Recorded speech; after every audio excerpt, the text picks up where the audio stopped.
A Georgia mother walks away from her life, abandoning her special needs daughter. So when you left Alivia, you weren't planning on coming back at all? No. And the secrets she stuffed in a closet come back to haunt her. Your Honor, Alondra Hobbs is before the court today to take responsibility and not to run from it. I have the horrific case out of Georgia about the murder of a little girl named Alivia.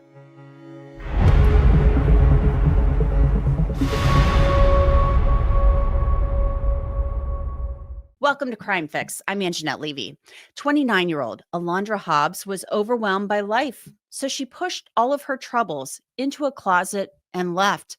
But those troubles included her 7-year-old daughter, Alivia, a child with special needs. For nearly 4 months, Alivia's mummified body remained strapped into a stroller, hidden in a closet within the family's apartment. Hobbs claimed it wasn't her fault until almost 2 years after the crime. Is it your decision to go forward with this plea hearing today, both knowingly and voluntarily? Yes.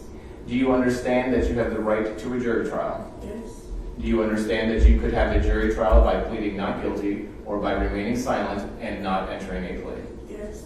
Alondra Hobbs accepted a plea deal and was convicted of 2 counts of malice murder, felony murder, and first-degree cruelty to children. During sentencing, the prosecutor provided some insight into the crime. I will say, after doing this for 20 years, this one definitely stands out as one of the worst that I've unfortunately ever had to work on. What the facts would have shown at trial would have been that at approximately 6 p.m. on June 25th of 2023, there was an anonymous 911 caller that reported the presence of a deceased child that was located in a closet at here in Dekalb County. 2 hours later, that anonymous phone caller actually called again, stating that no one had responded. So let's listen to those 911 calls that led to the sad start of this entire case back on June 25th, 2023. It's a dead body of a little girl in building 2815, apartment 27. Can y'all please hurry up? Okay, what's the address there? Apartment 27. Look like she been there for like at least 6-7 months. Where my dog? Dekalb 911. What is the address of the emergency? Ma'am, I called like 2 hours ago. I discovered a little girl body stuffed in the closet. That had been there, looked like it been there for like 6-7 months. And it still got clothes on. What's the phone number you calling from? I ain't got no number. I'm going to remain anonymous. Yes, tell them I'm going to get some more information from you. Please. Listen, I'm telling you, that should be the most important information, that should get somebody's legs moving, wheels turning. If somebody calling you and saying they have discovered a body, whether it's male or female, in the closet, and I know it's a child. Dekalb County police officers were the first to respond to the Hidden Valley apartment on June 25th, 2023, and right off the bat, there was some confusion. Duty. What's going on? What's up, man? Somebody call y'all, says a dead body. They say it's a dead body in the closet. Y'all been to check? No. One of your coworkers came earlier, said the guy, that he didn't believe it. It was a dark-skinned, bald-head guy. He came out here, rode around. He said that the guy been calling, saying there was a body in there. He said, but it sounded like he crazy or something. So he like, I'm gonna play it by ear. He said, I said, okay. He said, don't go in there by yourself. So I waited, and then finally, some residents, I guess they live in the building. I just seemed like I saw him in the window just then. The guy got out the car and said, hey man, you need to go down there, apartment 27, building 2815. I said, what's the problem? He said, a little girl in there dead. So we've been trying to contact 911 for 2 days. I said, 2 days? No, they lying. I said, but they told me not to go in by myself, so. Wanna go check it out? Yeah. This is our third time out here, because I checked it myself earlier. Oh, you heard about something like this? Yeah, this is like the 4th call we got. Ain't anyone in there now? No, but I'll check again just to be sure. Because they said in the closet, no, we ain't look that good, but I mean, it could be up under something. Or he says in the closet, a little girl, so apartment 27. It said, the car said somebody was out here in a blue Honda or something like that? Yeah, that's the color car that pulled up on me. It was a blue car, you know. So they went, like I said, when he told me that, Right you know, huh? Right. It was in this building? Yeah. They said they gave us 2815. 2815. Apartment 27. Yeah. 2815. I saw the unit. So. Yeah, 27's on that side. Those officers head over to apartment 27 to investigate the legitimacy of these claims. I hope nobody want to leave a little girl in there dead, not say nothing.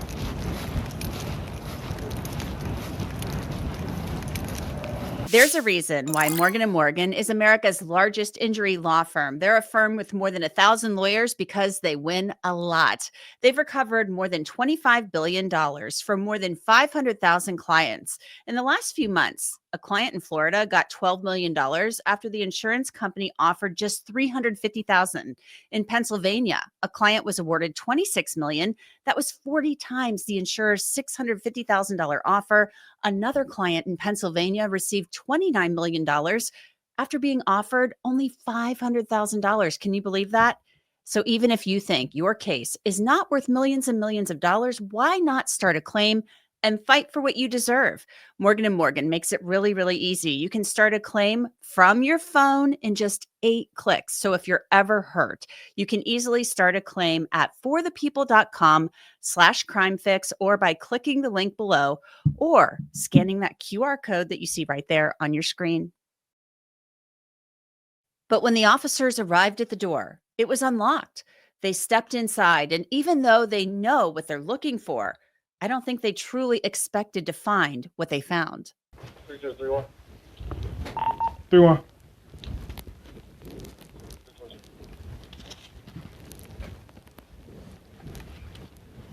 All right,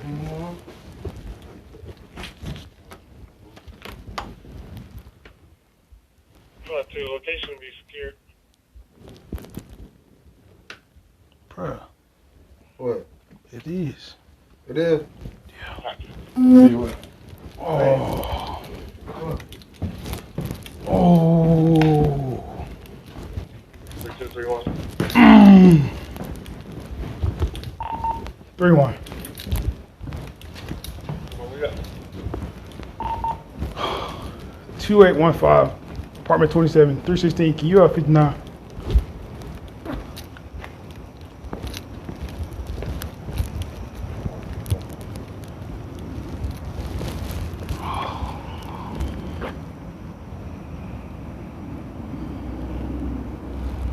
Ready to 332.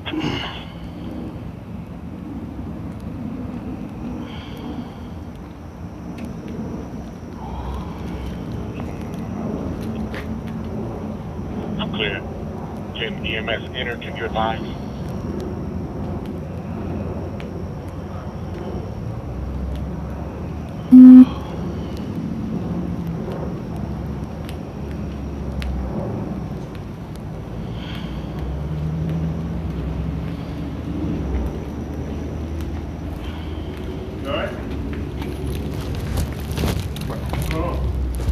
She in there. Really? Where? I don't see it. I don't see it. That You was seen in it? that? That's in that black bag? No, she on top. She just, it's so decayed you can't tell. Oh, that's that. But you can see the hair. That's what it is, yeah. That's what I thought it was, yeah.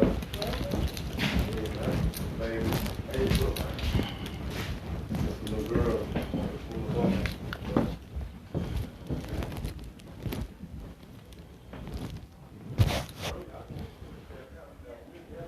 But that's the arm, that's the leg. But if you look in there, you can see the clothes around the body. You see her hair still. You can hear the concern and the shock in the officers' voices as they discuss this discovery. Something that was there before? Yeah. We're about. In the closet. You just can't tell because she's so decayed. You got to like really look.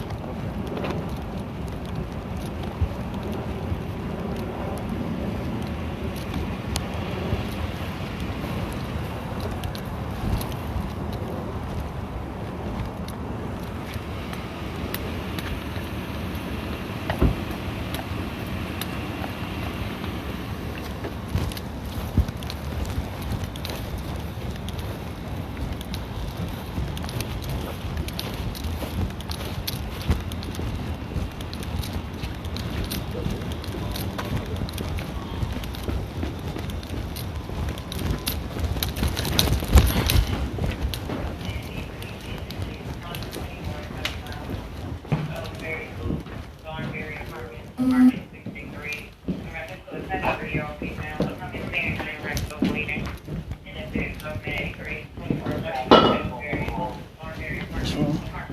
Yep. In the closet to the left. So, arm, leg. You can see the shirt on her, and then the head of here. Is this a child? That's what it look like. Was it any of y'all that came out here like an hour ago? Or did anybody speak to whoever called? No. What she asking? No, they They were called were- for a disconnected cell phone, and they didn't want to meet. I know, we got called out here an hour ago for the same thing, but. And there's nobody anywhere else in here. Did they tell you it was temporary before you came in here? Who? Security. No, so I met with them because the comments on the new call made it sound like the person who made the call was out in the parking lot. But they said they just pulled up on them, told them what they said, and then hit the ground. So I thought maybe they had put eyes on her already. So I was like, come show me. They was like, no, we hadn't been in there yet. We was waiting on y'all. But I was like, this person adamant, so I was like, let me just double check.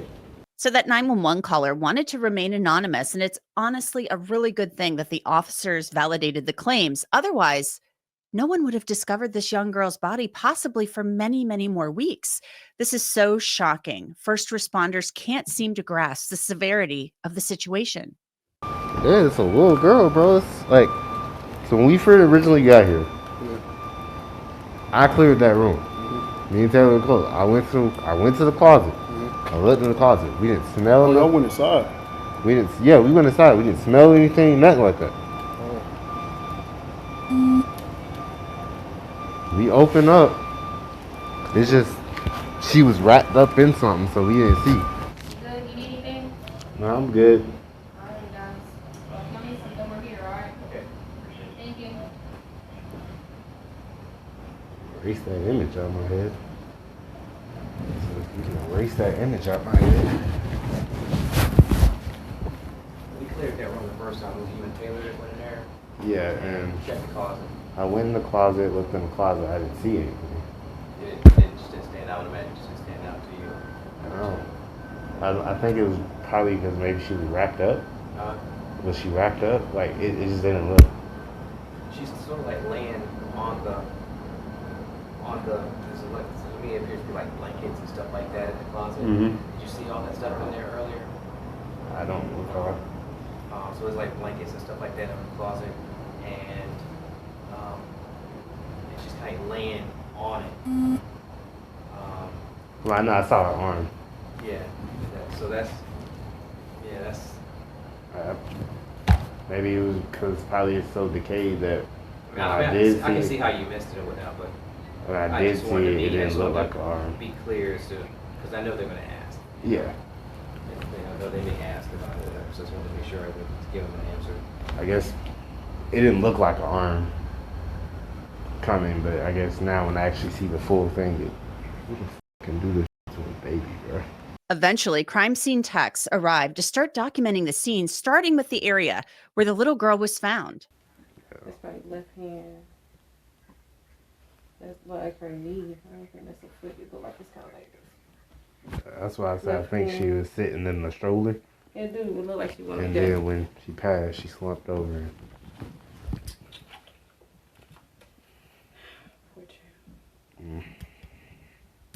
Well, I just hope she ain't suffer. But then new information halts the search. I hate to tell you this, please don't shoot the messenger. Major Wallace wants us to stop. He said technically these people are still under eviction, so it is still in their name, so he wants us to get a search warrant.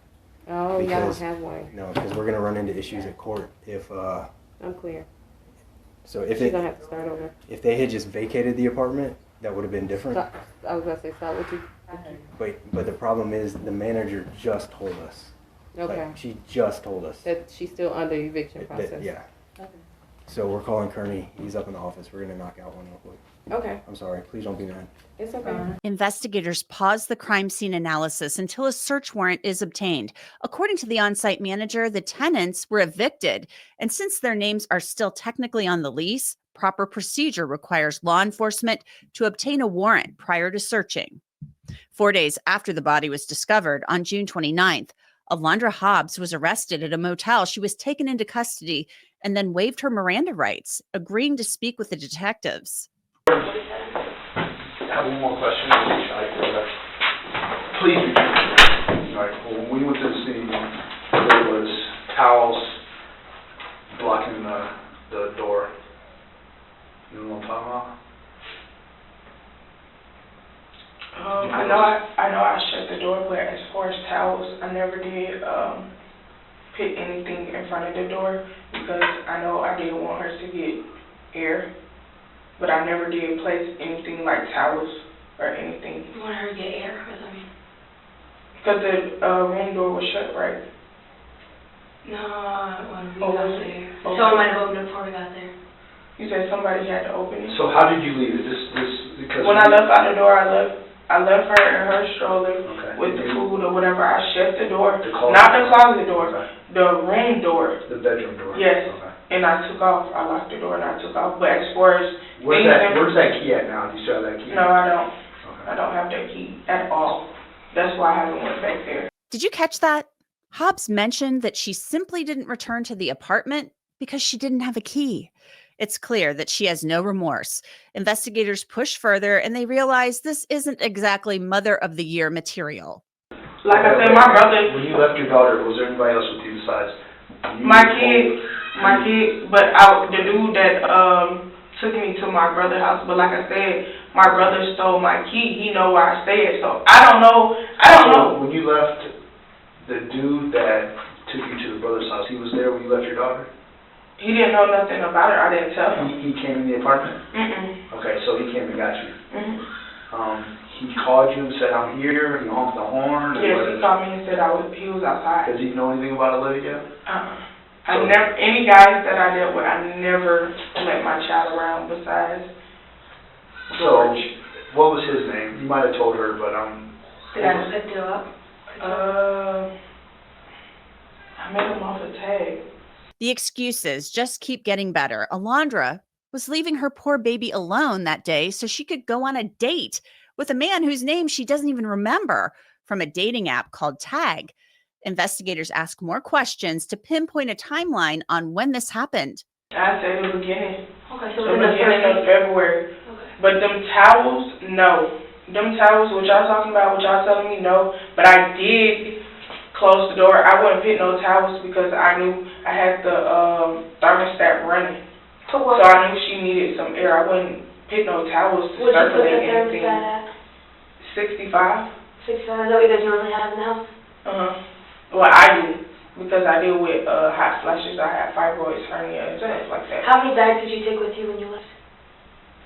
Or you and Hope? I didn't take anything because I didn't plan on spending the night, so everything I had to start off first, so I had to buy things. Did you come back after you left that time? I didn't. Okay, so when you left Alivia, you weren't planning on coming back at all? No, because I didn't have no way, I tried to communicate, hey, but I didn't find nobody. Alondra spends the rest of the interrogation shifting blame to her boyfriend. I hate it, and I'm here to tell y'all the truth, but I hate this happening, but Cameron messed me up so bad. The things that he did, the things that he did to my daughter is the reason why I started reacting and doing things back. You feel me? I was deeply in love with him, so whatever he told me to do, I did it. And it will be certain times where he will fuck Alivia up so bad, not me. He'll have his moments where he'll fuck Alivia up so bad to the point, if it's church time or we got to step out, we got to lie to his family and say, oh, we not coming. You feel me? Because he fucked up and he want to give it a healing process to heal.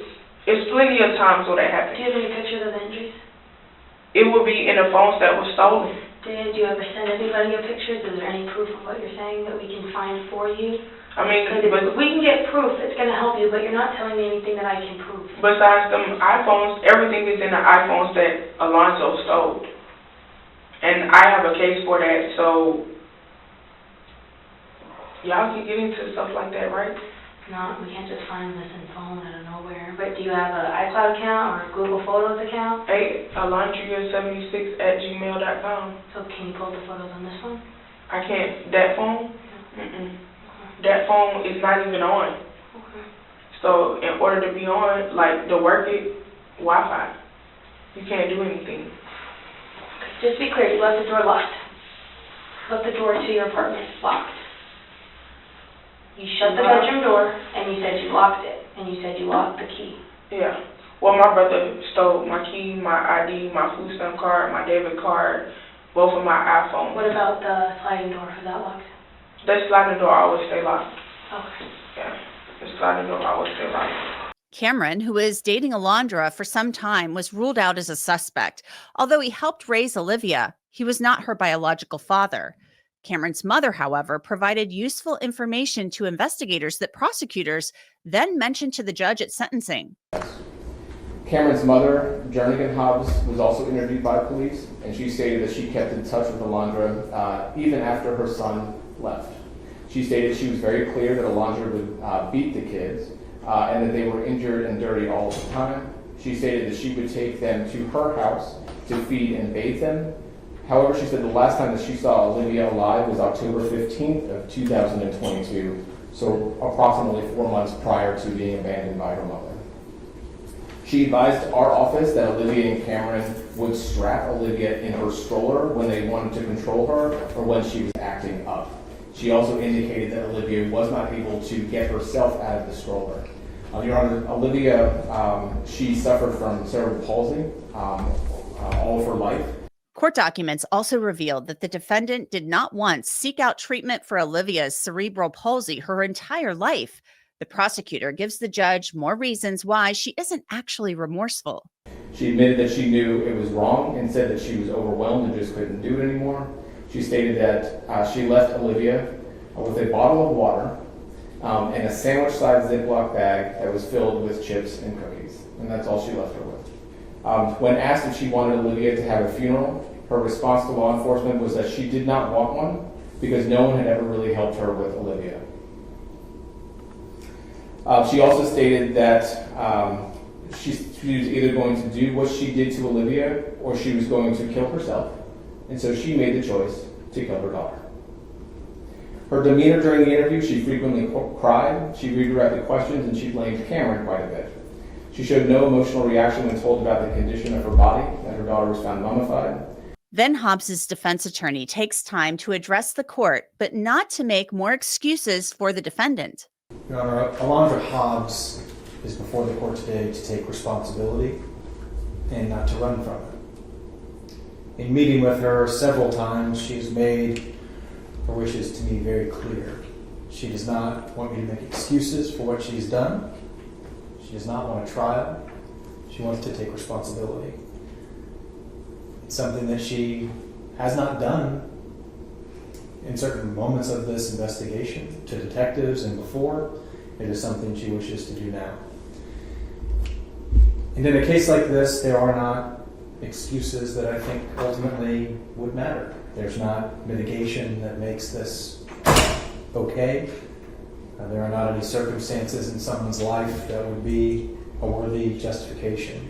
A person who confesses, a person with remorse, a person who begs for mercy should find some in our system. We are asking that the court sentence her to a sentence of life with the possibility of parole, a sentence that carries some hope, some mercy, and some dignity.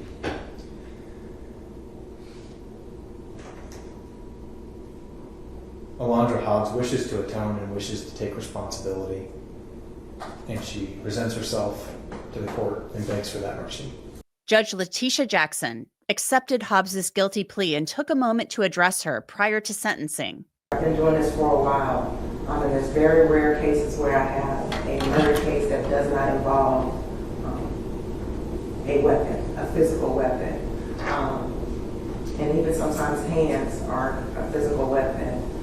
And it's difficult. How do you process that? How do you process someone who says, I want to take responsibility I understand what I did was not right, and I do not want to go forward with the trial because I am taking responsibility and I'm not making excuses. And you balance that against what the victim went through. And there's different types of punishment. There's some that are deterrents, so they would never do it again. There's some that's rehabilitation, which does not apply here. There's some that's retribution. And there's some that's punitive, that sends a message more so to not only the offender, but to the community. And I have to balance all of those of what is best for this case. And having said that, what I'm going to do is I'm going to impose a sentence a whole sentence, a total sentence for the entire case to life without the possibility of parole. You'll be given credit for the 660 days that you have served, which is credit from the time that you were in custody. Hobbs will spend the rest of her life behind bars in prison. And that's it for this episode of Crime Fix. I'm Angenette Levy. Thanks so much for being with me. I'll see you back here next time.